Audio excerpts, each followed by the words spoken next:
صلينا العصر بمسجدنا وخرجنا تخشانا الرحمة، فوجدت امرأة باكية تفترش الأرض ومغتمة، فسألت المرأة مندهشا ماذا يبكيك يا عمة؟ قالت يا ولدي ساعدني. قلت مريني أنا بالخدمة. قالت يا ولدي ساعدني. قلت مريني أنا بالخدمة.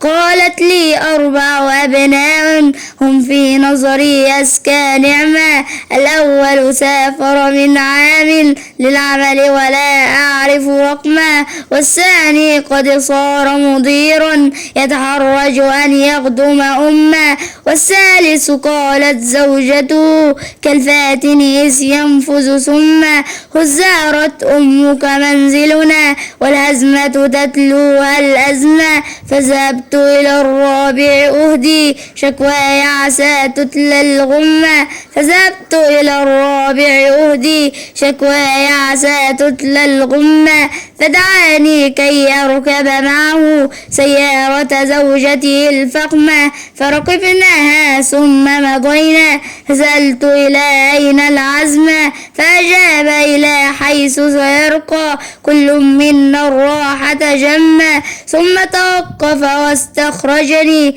قال لي انتظريني سما، وبتلك الورقة تجديني إن منعتني عنك مهمة، وبتلك الورقة تجديني إن منعتني عنك مهمة.